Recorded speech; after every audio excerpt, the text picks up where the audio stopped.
Irmãos, a propósito da ceia do Senhor, que vamos celebrar daqui a pouco, vamos abrir nossas Bíblias na primeira carta de Paulo aos Coríntios, capítulo 11, de 27 a 30, sob o tema É para unificar. Primeira aos Coríntios 11, 27 a 30.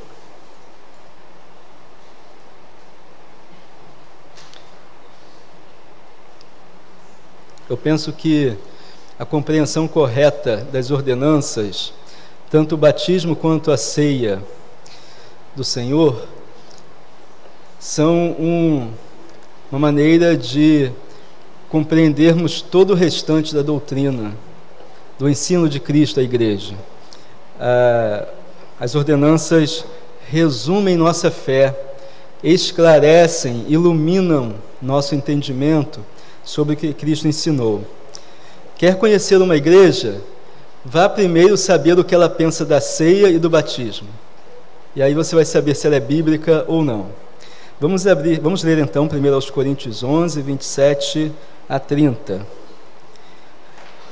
De modo que qualquer que comer do pão ou beber do cálice do Senhor indignamente será culpado do corpo e do sangue do Senhor. Examine-se, pois, o homem a si mesmo, e assim coma do pão e beba do cálice. Porque quem come e bebe para a sua própria condenação, se não discernir o corpo do Senhor.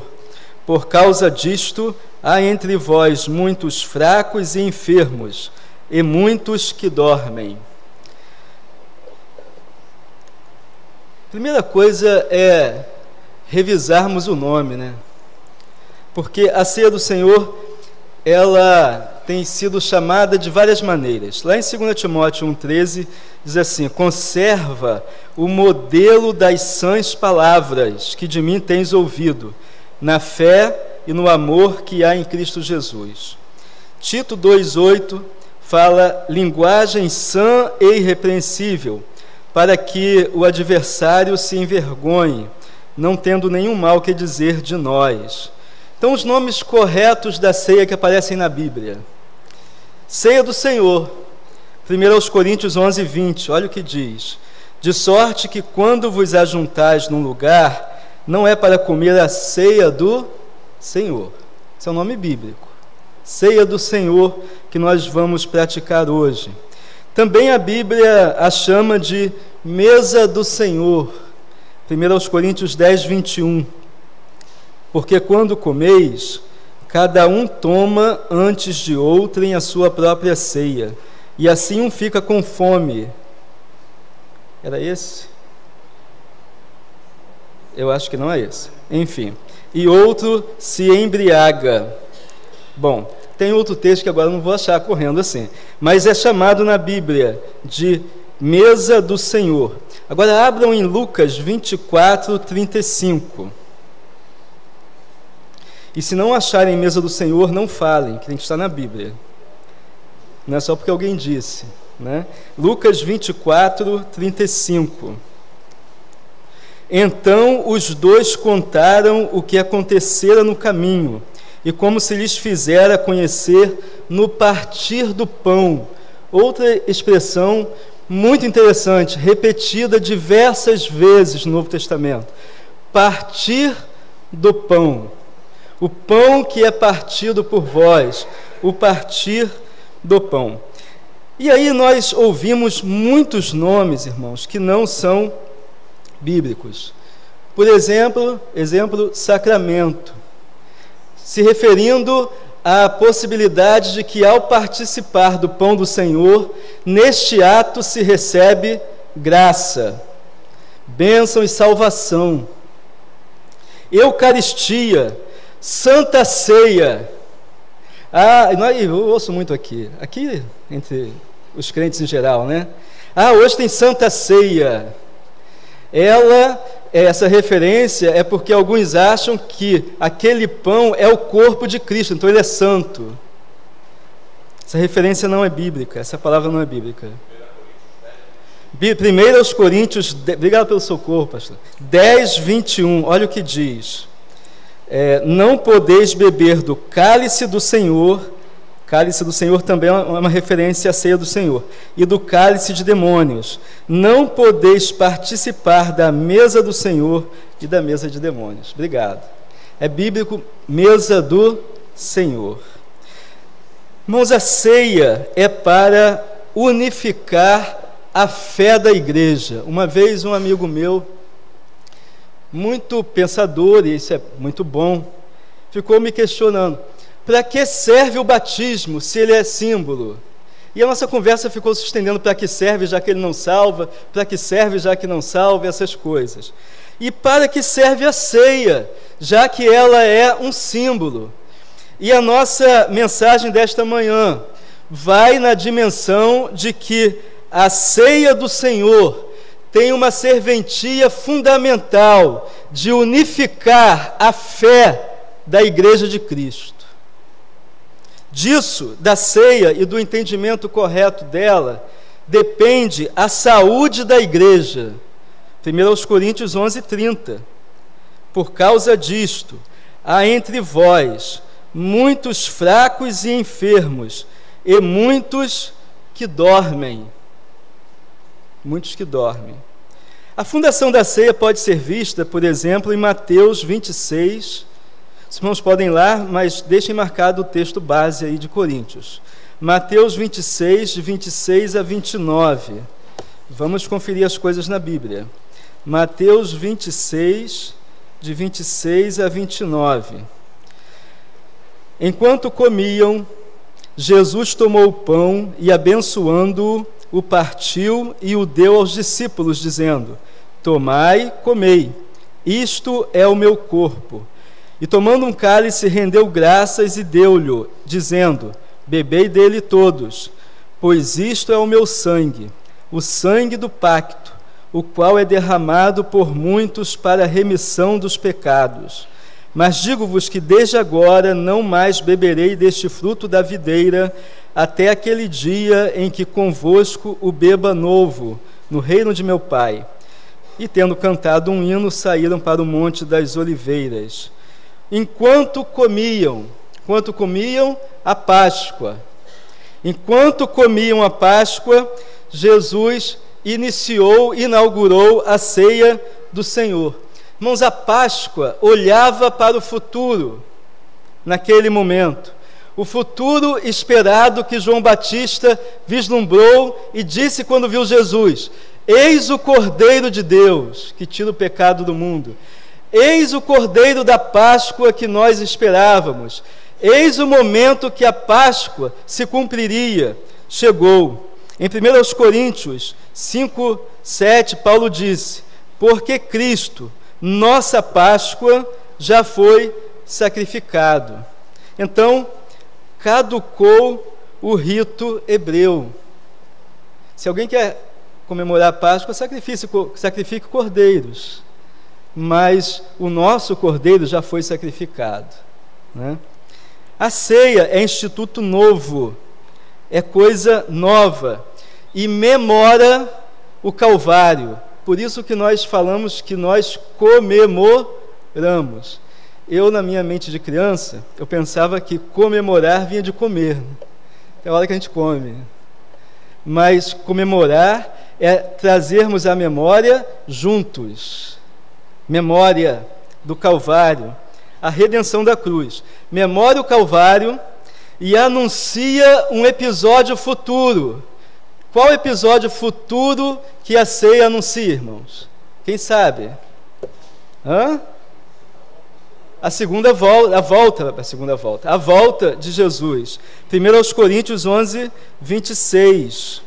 Porque todas as vezes que comerdes deste pão e beberdes do cálice, estareis anunciando a morte do Senhor até que Ele venha. Nós estamos anunciando, sim, a morte na esperança da vinda, porque Ele ressuscitou. Irmão, Jesus, Ele usava a linguagem figurada. Eu sou a porta, eu sou o bom pastor, eu sou a luz. Eu sou o caminho. Eu sou a videira. A vida, a videira. Linguagem figurada. Aqui ele usa mais uma. Isto é o meu corpo. Isto é o meu sangue. E ele falou isso presente e vivo. Então, o isto não era sangue de verdade. Aquilo era figura, símbolo do seu sangue. Representavam o seu corpo. Para quê? Lucas 22:19 diz assim: em memória de mim, Jesus falou. Em memória de mim. E Paulo confirma no versículo 25 aqui, na parte B: fazei isto todas as vezes que o beberdes, em memória de mim. Pão e vinho, irmãos, são alimentos. Por que nós usamos alimentos? Porque significam nossa apropriação de Cristo. Quando nós cremos em Cristo, nós nos apropriamos dele, e ele entra em nossa vida e passa a fazer parte do nosso ser, pela fé. Nós, quando participamos da ceia do Senhor, estamos trazendo à memória que o corpo de Cristo foi moído por nós, e quando nós cremos nele, esse sacrifício, nós nos apropriamos dele, e Cristo passou a fazer parte de nós e da nossa vida. Não há comunicação da graça nos elementos. Não há graça inerente. Um pastor de uma igreja protestante fez uma palestra na sua igreja, está postado aí, muito inteligente, muito boa, e fez algumas comparações entre o sentido da ceia na igreja dele e o sentido da ceia numa determinada religião, onde se crê que o pão se transforma de verdade no corpo de Cristo, e o vinho se transforma de verdade no sangue de Cristo. E ele disse que lá se cria, na igreja dele, que a ceia do Senhor era símbolo. Mas ele se enrolou um pouco, por quê? Porque ele sabe que lá não é símbolo totalmente. Porque ele disse que ali o pão é símbolo do corpo de Cristo, mas Cristo está presente espiritualmente naquele pão. E é o que essa igreja crê. Ele estava sendo coerente com o que eles creem.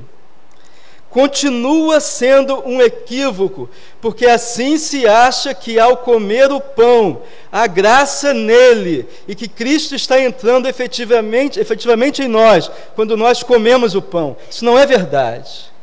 Cristo está presente sim aqui, porque aqui é um culto, e porque aqui está a igreja, e porque ele está presente conosco.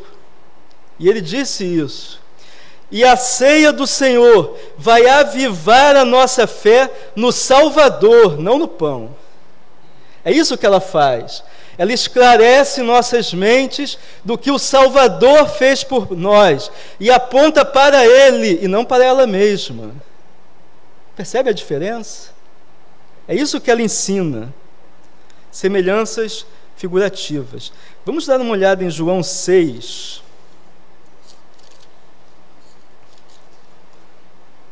Esse texto é tomado como eucarístico, como se Jesus estivesse dizendo que efetivamente comeríamos a sua carne quando participamos da ceia do Senhor. Esse texto não é eucarístico. Jesus estava falando do próprio corpo dele.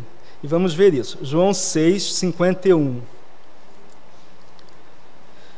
51, 52, 54, depois o 47. João 6,51. Eu sou o pão vivo, o mesmo que disse, eu sou a porta, eu sou a videira, eu sou o pão vivo que desce do céu, para que o que dele comer morra.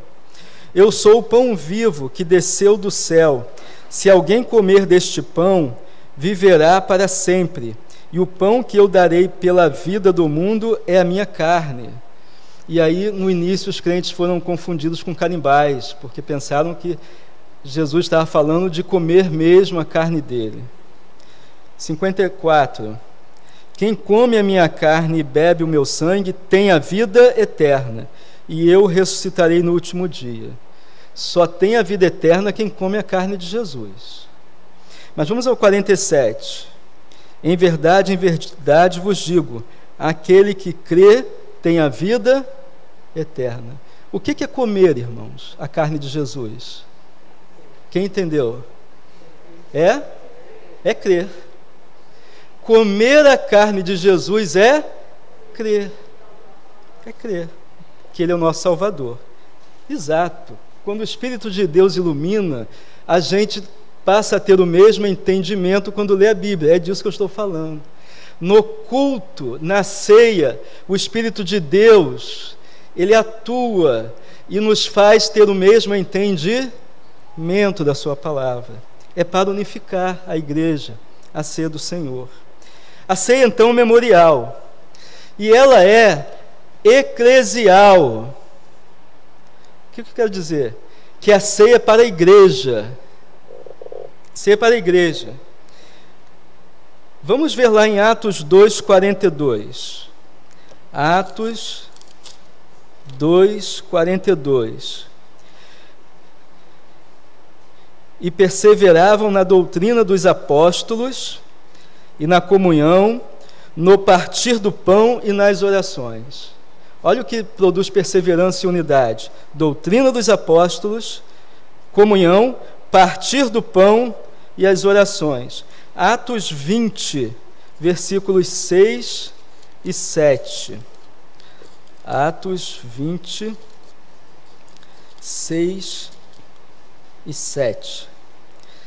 E nós, depois dos dias dos pães ázimos, que era a Páscoa dos judeus, navegamos de Filipos e em 5 dias fomos ter com eles em Troade, onde nos detivemos 7 dias. No primeiro dia da semana, tendo-nos reunido a fim de partir o pão, Paulo, que havia aí, continua o texto. Vejam, a igreja se reuniu para a ceia do Senhor. Ceia é para a igreja reunida, congregada. Paulo fala em 1 Coríntios 11, 23, porque eu recebi do Senhor o que também vos entreguei, que o Senhor Jesus, na noite em que foi traído, tomou o pão, o que também vos entreguei. Entregou a quem? A igreja. Paulo está escrevendo à igreja. Em 1 Coríntios 1, 2, ele identifica quem são os endereçados. Diz assim: a igreja de Deus que está em Corinto. Paulo entregou à igreja o que é a ceia do Senhor. Uma igreja determinada. Em Troade, que nós lemos há pouco, também a ceia faz referência à igreja e à figura de um corpo local. Aliás, irmãos, é uma redundância muito grande quando dizem a igreja local. Igreja sempre é local. Isso é para aqueles que pensam que há uma igreja nacional e há as igrejas locais. Nós não entendemos assim na Bíblia. Igreja é sempre a congregação, a reunião dos santos. Ela é sempre local. É assembleia, é congregação. O modo de celebrar a ceia do Senhor e os requisitos dos participantes. No versículo 17, olha o que diz: nisto, porém, que vou dizer-vos, não vos louvo, porquanto vos ajuntais, não para melhor, mas para pior. Quando vos ajuntais, ato de igreja, mas ele lamenta as diferenças. Aí Paulo começa a destacar alguns problemas que estavam havendo quando a igreja se ajuntava para a ceia. Ela não se ajuntava em unidade, mas havia diferenças. É bom que haja diferenças, irmãos, mas diferenças numa mesma graça. É lindo uma igreja onde tem o negro e o branco, o gordo e o magro, o alto e o baixo. É bom ter o que canta bem e o que canta mal, mas ele sabe ajudar. O que canta mal sabe ajudar. É bom ter quem pregue e quem não sabe pregar, mas sabe orar pelo pregador. É bom haver diferenças, mas na mesma graça. É bom ter unidade nas diferenças. Unidade nas diferenças. Filipenses 2, de 1 a 8, fala disso. Pastor, não é exagero falar de ter o mesmo pensamento? Vamos ver. Filipenses 2, de 1 a 8. Diz assim: portanto, se há alguma exortação em Cristo, se há alguma consolação de amor, se há alguma comunhão do Espírito, se há alguns entranháveis afetos e compaixões, completai o meu gozo, para que tenhais o mesmo modo de pensar, tendo o mesmo amor, o mesmo ânimo, pensando a mesma coisa. Nada façais por contenda ou por vanglória, mas com humildade, cada um considere os outros superiores a si mesmo. Não olhe cada um somente para o que é seu, mas cada qual também para o que é dos outros. Tende em vós aquele sentimento que houve também em Cristo Jesus, o qual, subsistindo em forma de Deus, não considerou ser igual a Deus, coisa a que se devia aferrar, mas esvaziou-se a si mesmo, tomando a forma de servo, tornando-se semelhante aos homens, e achado na forma de homem, humilhou-se a si mesmo, tornando-se obediente até a morte, e morte de cruz. Irmãos, é normal, é natural pensarmos diferente. O que não é normal do crente é que num diálogo sem contendas, nós não cheguemos à mesma conclusão. O Espírito de Deus não esteja atuando. Nós temos o mesmo Espírito e temos um só corpo. Por isso Paulo disse: já estou crucificado com Cristo. Nós temos um só corpo.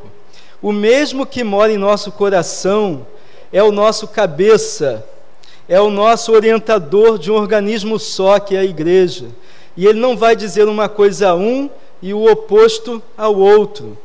Então só tem um remédio: humildade e submissão à palavra de Deus, para haver unidade. Então Paulo diz: vocês se reúnem, se congregam, não para melhor, mas para pior, porque havia dissensões.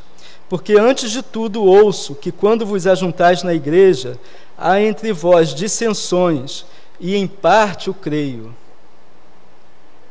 A ceia precisa nos levar ao fim das dissensões, senão é reunião para pior, né?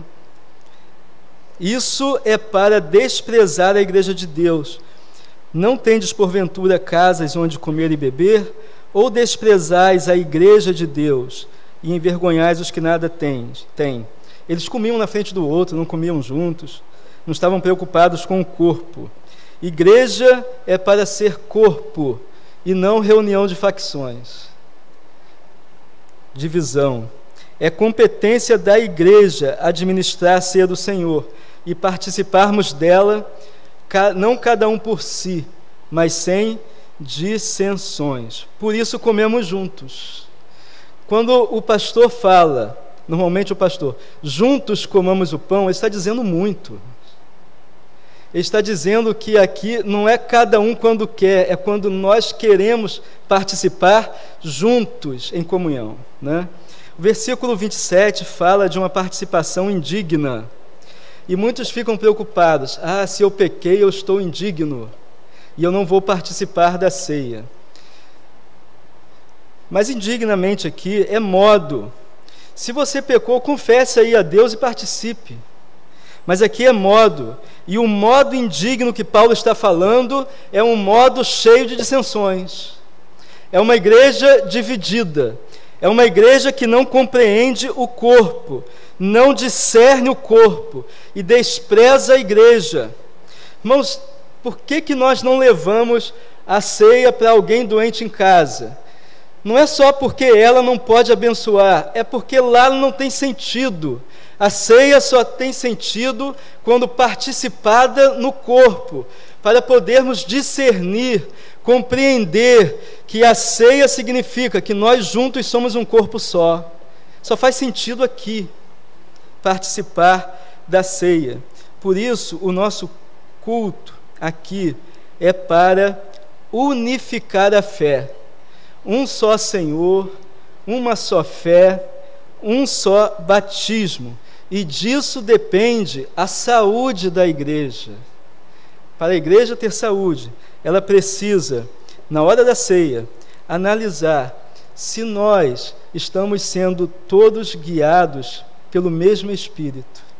Se nós percebermos, se eu perceber que o Espírito de Deus me guia, igual guia essa igreja, eu tenho comunhão com ela, e aí eu posso participar da ceia, porque eu estou discernindo o corpo do Senhor.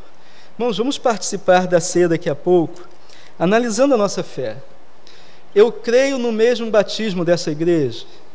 Eu creio que o sacrifício de Cristo funcionou da mesma forma para todos. Eu já comi o corpo de Cristo. A ceia não é para comer o corpo de Cristo, é para quem já comeu o corpo de Cristo. Eu já comi o corpo de Cristo, eu já coloquei minha fé nele, eu já sou salvo, eu já sou convertido, eu já tenho a humildade de Cristo, eu obedeço a palavra de Cristo para ajudar a igreja. Eu crio dissensões na igreja. É hora de pensarmos nisso. Se nossa avaliação for positiva, vamos participar. Se não, vamos nos arrepender, nós todos, e participarmos arrependidos, né? Que Deus nos abençoe, nos ilumine e que Ele nos dê unidade, que quem produz é Ele nos nossos corações.